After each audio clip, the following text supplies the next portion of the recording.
Hi dear students. अभी तक हम लोगों ने अलैंगिक जनन के विधियों के बारे में पढ़ा था, जिनमें से इनके 3 विधियों के बारे में हम पढ़ चुके थे। आज हम 2 विधियों के बारे में पढ़ाएंगे। आज हमारा जो क्लास होगा वो उन 2 विधियों के बारे में होगा, जिनमें चौथा विधि है आपका पुनर्जनन और 5वां आपका है कायिक प्रवर्धन। ठीक है, कायिक प्रवर्धन। देखिए, आज हम पढ़ेंगे क्या, पुनर्जनन तो पढ़ेंगे ही पढ़ेंगे, और साथ में हम पढ़ेंगे कायिक प्रवर्धन। और कायिक प्रवर्धन के क्या चीज प्रकार, कायिक प्रवर्धन के प्रकार, जिसमें इनके कौन कितने प्रकार होते हैं ये पढ़ेंगे इस वीडियो में। चलिए देखते हैं हम अपनी क्लास के और चलते हैं। ठीक है, चलिए ध्यान दीजिए। कहता है कि आपका चौथा जो विधि है वो आपका है पुनर्जनन।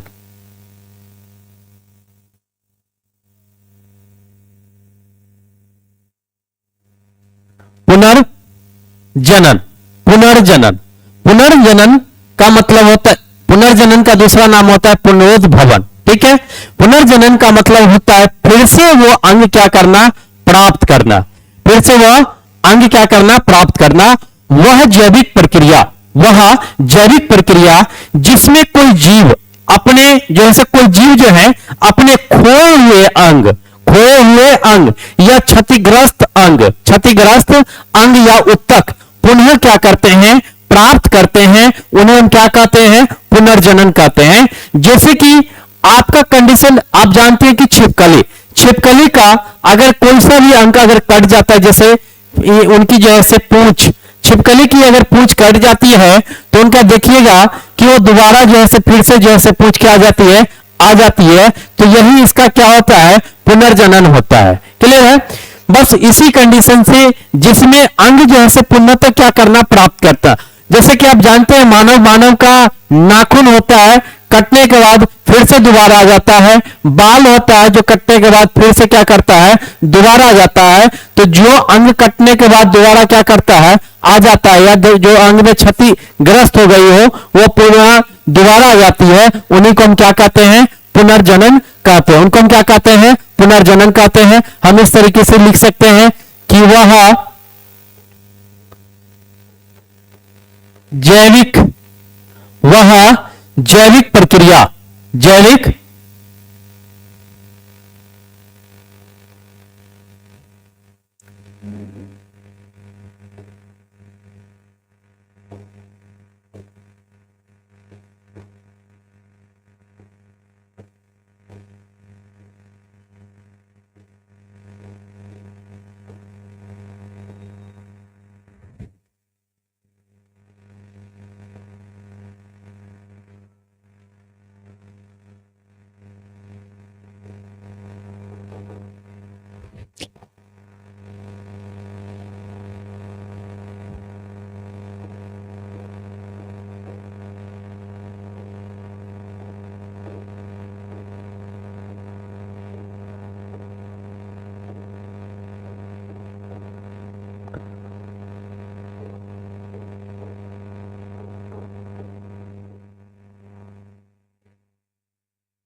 वह जैविक प्रक्रिया जिसमें कोई, जिसमें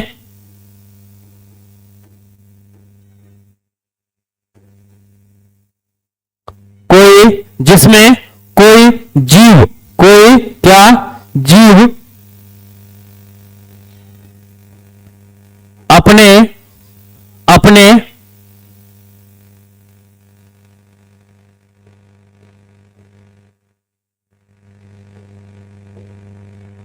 अंगों,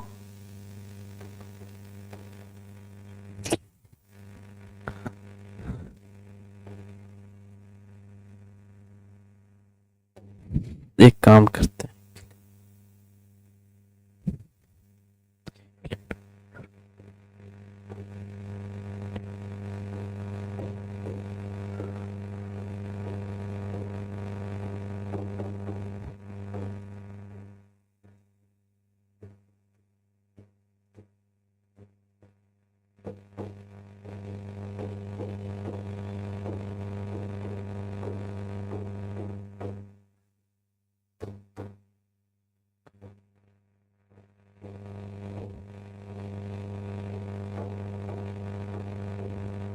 जिसमें कोई जीव अपने जैसे खोए हुए, क्या चीज किए हुए, खोए हुए या क्षतिग्रस्त, ठीक है,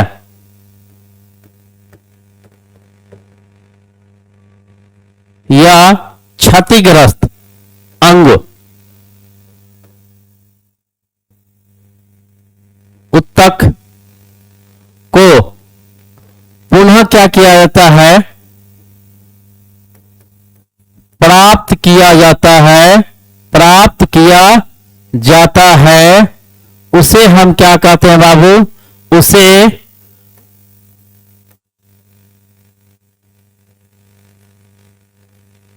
उसे पुनरुद्भवन या पुनर्जनन कहते हैं, ठीक है, पुनरुद्भवन या पुनर्जनन कहते हैं। बात समझे। जैसे में आपका क्या आ जाता है बाबू, जैसे में हम उदाहरण के तौर पर मान सकते हैं क्या, छिपकली, ठीक है, छिपकली मान सकते हैं, छिपकली में ऐसा ही कंडीशन या ऐसा ही गुण होता है, क्लियर है। चलिए आगे हम देखते हैं, आगे क्या देखते हैं कि कायिक प्रवर्धन, आगे हम समझेंगे कायिक प्रवर्धन के बारे में।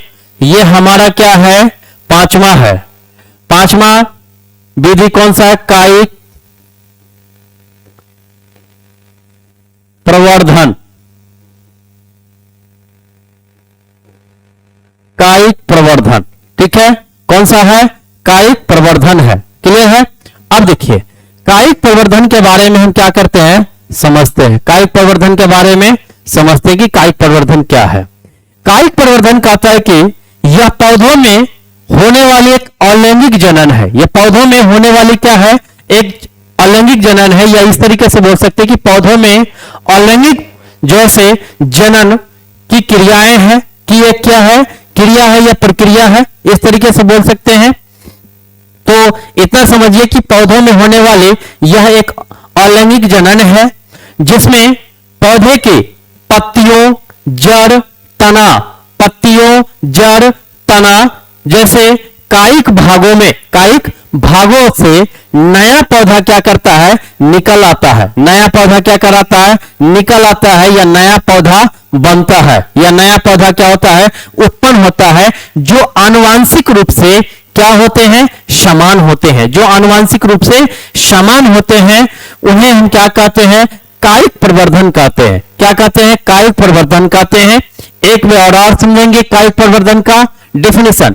कायिक प्रवर्धन जो है आपका, यह पौधों में होने वाली एक अलैंगिक जनन है या अलैंगिक प्रक्रिया है, जिसमें पौधे के पादपोकायिक भाग, पौधों के कायिक पौधे भाग, पादपो भाग यानी पौधे के जो भाग होते हैं, जैसे तना हो गया आपका, पत्ती हो गया और आपका जड़ हो गया, इनसे जो है एक नए पौधे की जो है निर्माण होती है या एक नए पौधे की उत्पत्ति होती है, उन्हें हम क्या कहते हैं, कायिक प्रवर्धन कहते हैं। और एक चीज ये याद रखेंगे कि नए पौधे यानी पत्ती से, जड़ से और तना से जो भी पौधे उत्पन्न होंगे वो आनुवांशिक रूप से उसी पौधे का आकार होंगे या उन्हीं पौधे का गुण होंगे, क्लियर है। इन्हें हम क्या कहते हैं, कायिक प्रवर्धन कहते हैं। देखिए कायिक प्रवर्धन का आपका जो है से बाबू क्या है, प्रकार होते हैं। तो कायिक प्रवर्धन के प्रकार जो होते हैं कितने होते हैं, ये दो प्रकार के होते हैं। ये कितने प्रकार के होते हैं, दो प्रकार के, दो प्रकार के होते हैं, क्लियर है, दो प्रकार के होते हैं। अब कहिएगा कौन होते हैं, ये भी देखते हैं। पहला है आपका बाबू प्राकृतिक, प्राकृतिक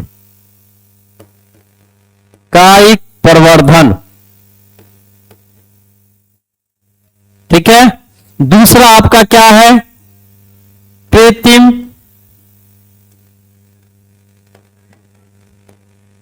कायिक प्रवर्धन। अब ध्यान से देखिए बाबू, इन दोनों प्रकारों को हम क्या करेंगे, इन दोनों प्रकारों को एक एक करके क्या करेंगे, पढ़ेंगे, एक एक करके पढ़ेंगे। प्राकृतिक कायिक प्रवर्धन क्या है, कृत्रिम कायिक प्रवर्धन क्या है, इन दोनों के बारे में हम क्या करेंगे, समझेंगे। फिलहाल आपने कायिक प्रवर्धन के बारे में समझा कि कायिक प्रवर्धन क्या है। बस सेम टू सेम आपका वही है कि प्राकृतिक कायिक प्रवर्धन जो होते हैं वो प्राकृतिक कायिक प्रवर्धन आपके पत्ते, जड़ और तना से जो पौधे निकलते हैं बिना बीज के उसे हम क्या कहते हैं, यानी प्राकृतिक कायिक प्रवर्धन कहते हैं, प्राकृतिक कायिक प्रवर्धन कहते हैं। क्लियर है। प्राकृतिक कायिक प्रवर्धन की अगर परिभाषा की अगर बात करें हम, तो परिभाषा की बात करें तो इस तरीके से भी कह सकते हैं कि यह एक ऐसी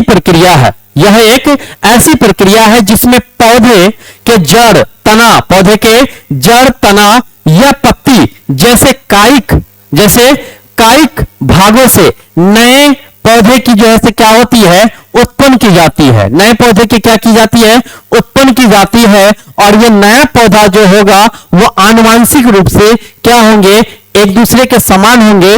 वही आपका क्या कहलाता है बाबू, प्राकृतिक कायिक प्रवर्धन। अब देखिए प्राकृतिक कायिक प्रवर्धन जो होते हैं, जैसे आपके आलू हो गए, मूली हो गए, गाजर हो गए, सलकंद यानी मान के चलिए पुदीना हो गए, इन सभी के बारे में हम एक एक करके चित्र के माध्यम से क्या करते हैं, समझते हैं। चलिए हम दिखाते हैं आपको चित्र के माध्यम से कि क्या है। देख लीजिए, ये आपके प्राकृतिक कायिक प्रवर्धन के प्रकार यानी जो है से उदाहरण है।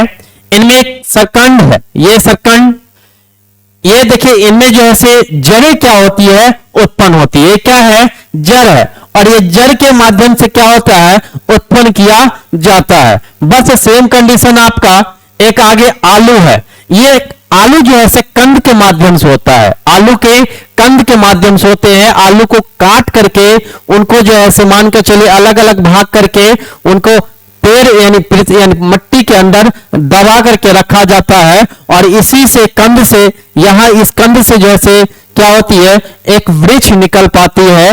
और यही जो है से वृक्ष कई आलुओं में क्या हो जाती है, विभाग यानी जो है से कई आलू को उत्पत्ति करती है। देखिएगा एक आलू को 4, 6, 8 टुकड़े में बांट दिया जाता है, जैसा साइज रहेगा उसके आधार पर बांट दिया जाता है। छोटा रहेगा तो उसको 2 भागों में बांट दिएगा, ठीक है। उनको बांट करके और मिट्टी के अंदर रख दिया जाता है। उसके बाद उसे पानी दिया जाता है।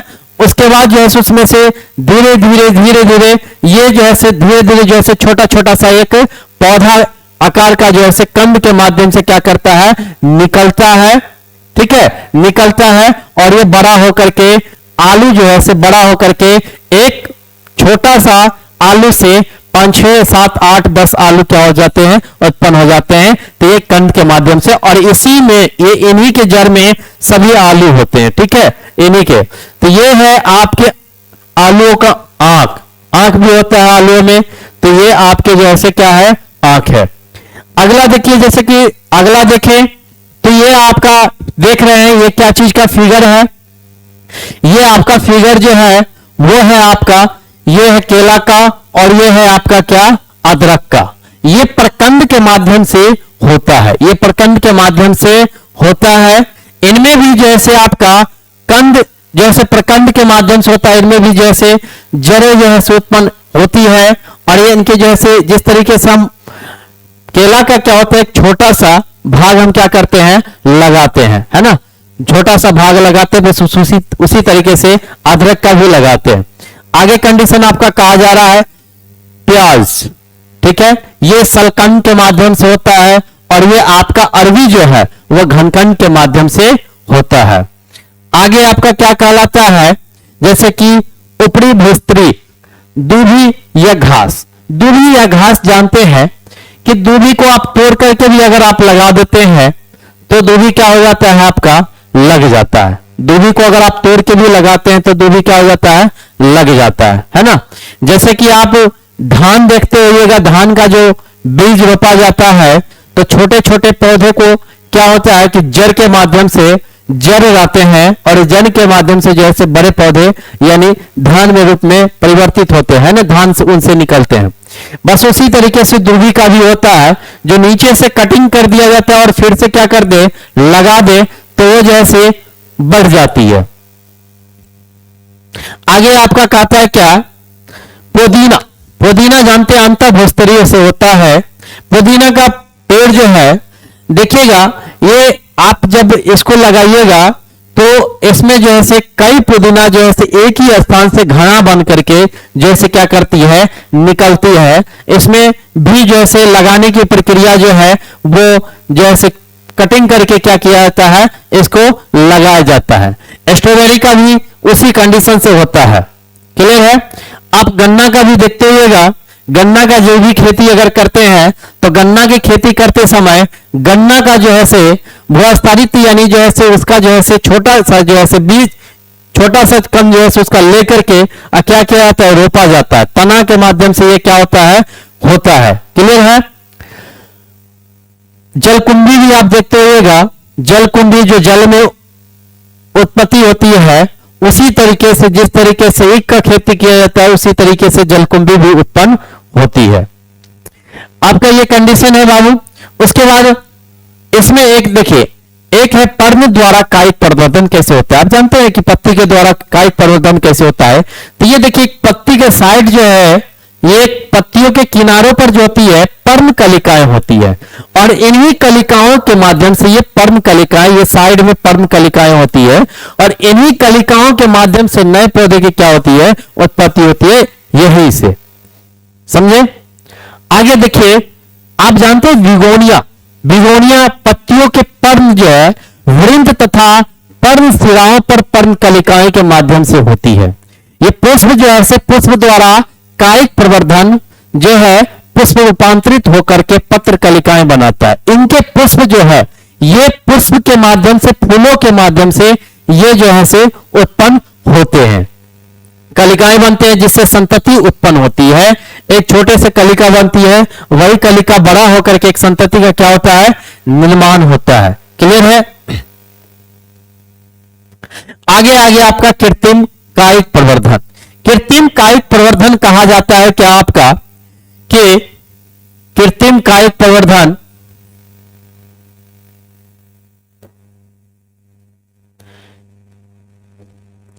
कृत्रिम कायिक प्रवर्धन में कहा जाता है कि यह एक ऐसी प्रक्रिया है, यह एक ऐसी प्रक्रिया है जिसमें आपका बाबू, जिसमें आपका ये जो है से पत्तियों, जड़ों और फूलों के माध्यम या तना के माध्यम से नहीं होता है, ये विधियों के माध्यम से होता है।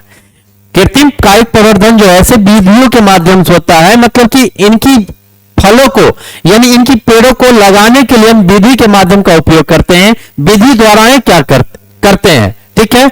जैसे कि आपका इसमें कुछ है, देखिए इनमें कहता है क्या कि इसमें पादप के किसी कायिक भाग को लेकर उसे भूमि में रोपित कर दिया जाता है, जिससे नया पादप तैयार हो जाता है। आप जैसे जानते हैं कलम, जैसे कि आम का कलम होता है, आम का एक पौधा होता है ना, तो आम का पौधा हम क्या करते हैं, रोपते हैं, और उसी से जो है क्या होता है, बड़ा हो जाता है।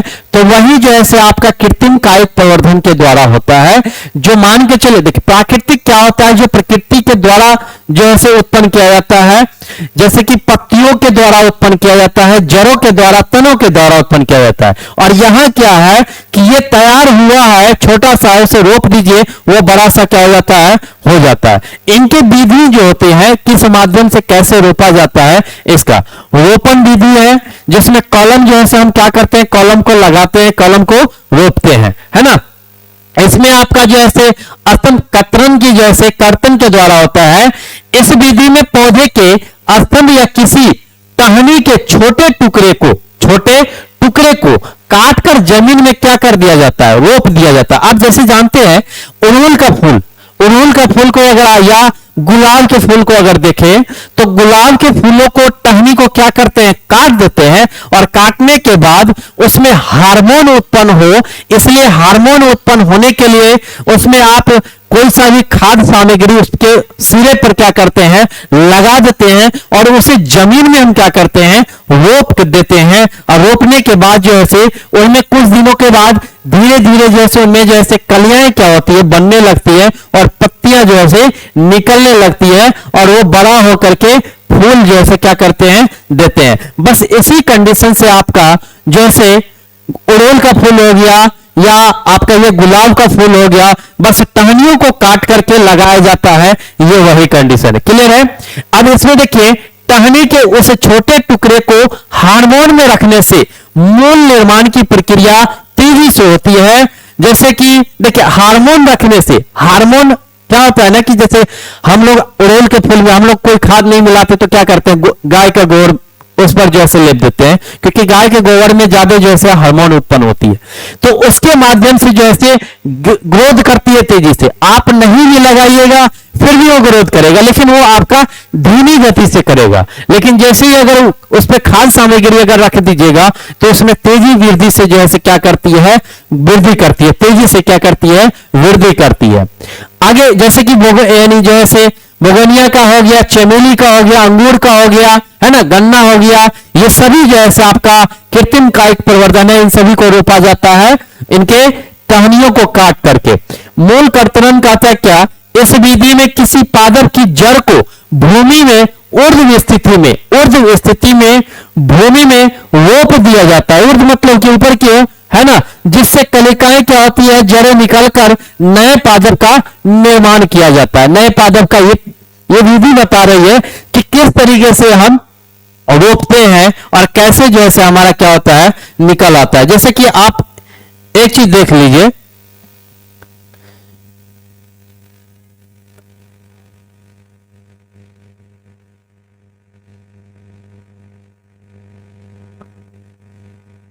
ये किसी पौधे का टहनी है, मान लेते हैं हम इस पौधे का टहनी का नाम मान लेते हैं क्या, गुलाब। अब ध्यान से तनी देखने की कोशिश करेंगे, ये एक पौधे की टहनी है और ये पौधे की टहनी को हम मान ले क्या, गुलाब। ये गुलाब की क्या है बाबू, टहनी है। इन टहनी को हम क्या कर दिए, काट दिए। गुलाब टहनी को काट करके इसको भूमि के अंदर हम रोप दिए। भूमि के अंदर कम से कम जैसे जिस तरीके से आकार का लीजिएगा उस तरीके का जो है आप खुदाई कीजिएगा। ज्यादा गड्ढा कीजिएगा तो थोड़ा अच्छा रहेगा, जल्दी विकसित होगा, है ना। कम गड्ढा कीजिएगा तो जल्दी ऊपर आ जाएगा, फिर आपकी जड़ों से जो है कमजोर हो जाएगी। तनाएं जो है आपकी जैसे ही पेड़ बड़ा होगा तो ये कमजोर हो जाएगी। तो आप ज्यादा गड्ढा अंदर रखते हैं तो क्या होता है, उस तरीके से आपका पौधा जो है मजबूत बनता है। ये देखिए, तना को हम क्या किए बाबू, भूमि के अंदर इतना तक, भूमि के अंदर हम क्या कर दिए, रोप दिए। भूमि के अंदर इसको हम क्या कर दिए, रोप दिए, है ना। भूमि के अंदर हम इसको रोप दिए। भूमि है, इस भूमि के अंदर हम इतना तक के गहराई तक इसको हम भूमि के अंदर रख दिए। अब देखिए, अब हम इसको विकसित होने के लिए हम कुछ हार्मोन पादप डालेंगे, हार्मोन जैसे खाद सामग्री डालेंगे। तो चलिए, हम नहीं कुछ लेते हैं, सामान्य तौर पर हम गोबर ले लेते हैं। हम जहां पर छिड़काव किए वहीं पे हम गोबर का खाद डाल लेते हैं। अगर हो जरूरत से ज्यादा तो हम यहां पर भी इस तरीके से गोला का लेप बना करके उसके ऊपर ठोप देंगे, है ना, उसके ऊपर ठोप देंगे ताकि जल्दी से जो है ग्रोथ करे। नीचे से भी खाद डालेंगे, ऊपर से भी डालेंगे ताकि जल्दी से क्या हो, ग्रोथ करेंगे। अब देखिए, इसमें क्या होगी, आपके धीरे धीरे क्या होती है, जड़ें निकल आएगी। क्या आएगी, जड़ें निकल जाएगी, है ना। पौधे में क्या निकल आएगी, जड़ें निकल आएगी। ये आपका क्या हो गया बाबू, जड़ हो गया। ये सभी क्या होते हैं, जड़ें आएंगे।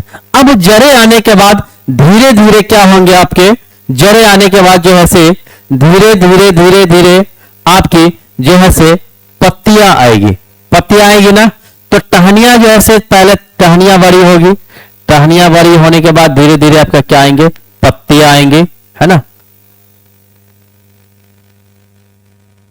पत्तियां आएंगी। इस कंडीशन में इधर से भी पत्तियां आएंगी कि नहीं आएंगी, पत्तियां आएंगी, है ना। और ये देखिए ना, ये जो आपका भाग जो था, ये जो आपका भाग जो था, ये यहां से जो है ये भाग का काला होकर के हट जाती है और यहां से आपका एक नया भाग के रूप में नया भाग बन जाता है बाबू, इसका ऊपर का, है ना। इसका ऊपर का क्या आता है, नया भाग बनता है और यहां से जो है ग्रोथ करना शुरू करता है। तब जाकर के क्या होता है, ये टहनियां निकल आती है और टहनियां में सभी में क्या होते हैं, फल निकल, यानी पत्तियां निकल आती है। उसके बाद फूल निकलती है, फूल क्या होती है, निकलती है, और जड़ भी उसी तरीके से क्या होती है, बढ़ती जाती है। तो इस तरीके से आप समझिए कि एक हम टहनी को काटे, लगाए एक छोटा सा टहनी, और हो गया हमारा एक पेड़, एक हो गया क्या, पेड़। तो ये भी एक क्या है, देखिए इसमें जो वृद्धि की, इसमें किसी चीजों की आवश्यकता, इन्हें दो जनकों की आवश्यकता नहीं पड़ी, इन्हें दो जनकों की आवश्यकता नहीं पड़ी, इन्हें जो है से खुद से जो है से मिट्टी और वायु, मिट्टी वायु यानी मिट्टी और वायु जल, ये तीनों की सहायता से और हार्मोन की सहायता से ये क्या किए, ये अपने अंदर विकास उत्पन्न किए। इसलिए इन्हें जैसे अलैंगिक जनन के अंतर्गत क्या किया जाता है, रखा जाता है। जबकि लैंगिक जनन में ऐसा कंडीशन नहीं होता है। लैंगिक जनन कोई सा भी होगा उसमें दो जनक की आवश्यकता पड़ता ही पड़ता है। क्लियर है? चलिए, इससे जैसे आपका नया उत्पन्न हुआ, अब देखिए ना फूल हुआ, आप जैसे ही अगर ये टहनी अगर बड़ा बन गया, बड़ा टहनी बन करके निकल आया, तो आपका मन है तो इस टहनी को यहां से काट करके फिर से लगा दीजिए, देखिए फिर से ये क्या हो जाएगी, एक नए पौधे फिर से बन जाएगी। ठीक है? तो कतरन में कहा जाता है कि कर्तन में कहा जाता है कि इसमें पादप के किसी कली का भाग लेकर के, किसी कली के भाग को लेकर के उससे क्या किया जाता है, नए यानी पौधे क्या किया जाते हैं, उगाए जाते हैं। और इनसे जो नए पौधे जो उगते हैं वो आनुवंशिक रूप से क्या होते हैं, एक दूसरे के समान होते हैं, है ना। अब देखिए, ये तो कंडीशन आप देख लिए, दाव लगाना आप समझ गए। अब देखिए टीला दाव लगाना, टीला दाव लगाना कहते हैं कि इस कतरन यानी इस तकनीक में पौधे की ऐसी शाखाएं को जमीन में दबाया जाता है जिस पर एक से अधिक परिसंधियां पाई जाती हो, ताकि परिसंधियां से जैसे अपस्थानिक जड़ें निकलने लगे, और जब अपस्थानिक जड़ें निकलने लगती है तो इसे अपने जनक पादप से काटकर अलग पादप के रूप में उगाया जाता है। और ऐसे जैसे कंडीशन किस में होती है, चमेली में होती है, मोगरा के पुष्प में होती है, यानी इस सब पौधे में ये सब कंडीशन होता है। वायु दाब लगाना, एयर कंडीशन, जैसे इस विधि का प्रयोग वृक्ष के किसी शाखा में कृत्रिम रूप से जड़ों का निर्माण करने के लिए किया जाता है। वायुदान में जो है आपका जड़ों को विकसित करने के लिए किया जाता है, और इसके लिए पादप के किसी मोटी शाखा को चुनकर उसके चारों ओर से छाल को एक वलय के रूप में हटा दिया जाता है, तथा इस छाल से हटाए हुए भाग को गोली मिट्टी द्वारा, रुई या मौस के द्वारा ढक दिया जाता है, तथा इसे नाम रखने के लिए इससे एक पात्र जोड़ दिया जाता है जो इसे बूंद बूंद पानी प्रदान करता है, और इस ढके हुए भाग को गुट्टी कहते हैं। उदाहरण जैसे कि संतरा का, नींबू का, और अमरूद का, लीची का, इस सब का जो होता है वो आपको क्या होता है, किस विधि का प्रयोग में एक वृक्ष की किसी शाखा से कृत्रिम रूप से जड़ों को क्या किया जाता है, काट लिया जाता है। आप जानते हैं टहनी से तो होता ही है, जड़ों से भी होती है। जड़ से भी क्या होती है, कोई पौधा जड़ से भी वहां से जैसे विकसित होती है ना। तो जड़ से होने वाले कौन कौन से, संतरा, नींबू, अमरूद, लीची, ये सब जो है आपका जैसे जड़ों के माध्यम से उत्पन्न होती है। क्लियर है?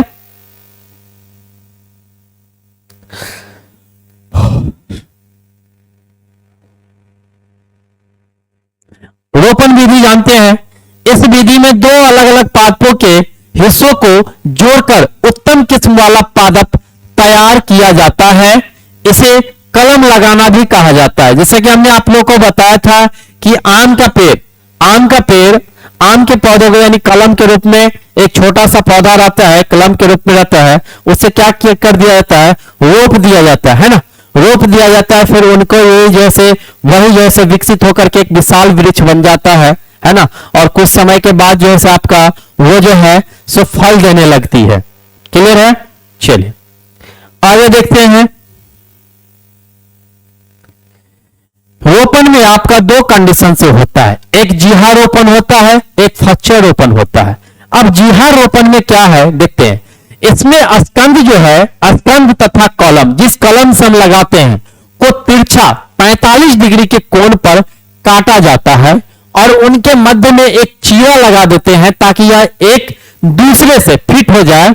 इसको फिर रस्सी या रबर ट्यूब से कसकर बांध दिया जाता है। ये जीवारोपण कहा जाता है कि किसी भी कॉलम को अगर हम लगाते हैं तो उसे 45 डिग्री के एंगल पे, 45 डिग्री के एंगल पे जो है से काटा जाता है। 45 डिग्री के एंगल पे जैसे पौधे को यानी काट कर और उनके मध्य में एक चीरा लगा दिया जाता है। उनके बीच में क्या कर दिया जाता है, चीरा लगा दिया जाता है। चीरा मतलब चिन्ह लगा दिया जाता है, काट करके चिन्ह लगा दिया जाता है, ठीक है, ताकि यह एक दूसरे से फिट हो सके। एक दूसरे से क्या हो जाता है, फिट हो जाता है। यानी देखिए, एक जैसे कि एक पौधा है, यहां से यहां से कट कर दिया है ना, कट करके फिर इन दोनों को एक दूसरे से क्या कर दिया जाता है, जोड़ दिया जाता है और इसके फिर रस्सी या रबर से क्या कर दिया जाता है, बांध दिया जाता है, तब जाकर के फिर से एक से क्या हो जाता है, विकसित हो जाता है। अगला कहते हैं फच्छरोपण क्या है। इस विधि में स्कंद में भी आकार के कॉलम, भी आकार के कॉलम को वेज यानी उल्टा के आकार का काटा जाता है, फिर दोनों को जोड़कर रस्सी या ट्यूब से बांध दिया जाता है। इस कंडीशन में भी जैसे वृद्धि करके जैसे इसका जैसे क्लियर किया जाता है ना। आगे आपका कहा जाता है कि मुकुट रोपण। मुकुट रोपण, रोपण आपका देखिए, मुकुट रोपण भी होता है, कलिका रोपण होता है। मुकुट रोपण क्या है कि इस विधि में स्कंद की मोटाई बहुत अधिक होती है, जिनमें कई जैसे कलम रोप दिया जाता है, जिसमें कई कलम क्या कर दिया जाता है, रोप दिया जाता है। कलिका रोपण में कहता है कि इस विधि में स्कंद की छाल में टी आकार की चीरा लगाकर उसमें कलिकाएं को रोप दिया जाता है और उनको रबर या रस्सी से अच्छी तरह क्या कर दिया जाता है, बांध दिया जाता है। इसमें एक शर्त भी दिया जाता है कि नोट रोपण यानी रोपण के लिए स्कंद और कलम दोनों के कैबिनेट को एक दूसरे के संपर्क में आना आवश्यक होता है ताकि यह दोनों विभाजन करके एक दूसरे से जुड़ जाए, एक दूसरे से क्या करता है, जुड़ जाता है। देखिए, रोपण विधि था, इसके माध्यम से भी हम क्या कर सकते हैं, रोपण के 4 माध्यम से क्या कर सकते हैं, रोप सकते हैं, है ना। उसके बाद कॉलम को आप रोपे हैं, कॉलम को किसी भी कंडीशन से भी आप, जैसे कि अमरूद का पेड़ होता है छोटा सा, है ना, लीची का होता है, आप वैसे भी रोप सकते हैं। उनको काट करके भी टहनियों के माध्यम से भी क्या कर सकते हैं, लगा सकते हैं। तो कुछ ऐसे पौधे होते हैं, कुछ ऐसे पौधे होते हैं जिनके तने के माध्यम से नहीं हो पाते हैं, है ना, और कुछ ऐसे पौधे होते हैं जो जड़ों के माध्यम से या जो पत्तियों के माध्यम से नहीं होते। सब अलग अलग पौधे अलग अलग अपने भागों से क्या होती है, उत्पन्न होती है। तो आज भर के लिए इतना। ये आपका जो है से अलैंगिक जनन की विधि खत्म हो चुकी है। अब आगे नेक्स्ट टॉपिक जो हम पढ़ेंगे वो लैंगिक जनन के बारे में पढ़ेंगे, ठीक है। लैंगिक जनन से पहले हम आप लोग को एक घटना के बारे में बताएंगे जो बंगाल की घटना है। बंगाल की घटना के बारे में हम क्या करेंगे, नेक्स्ट वीडियो में आपको बताएंगे और उसी में आपका लैंगिक जनन से भी क्या करेंगे, रिलेटिव बताएंगे।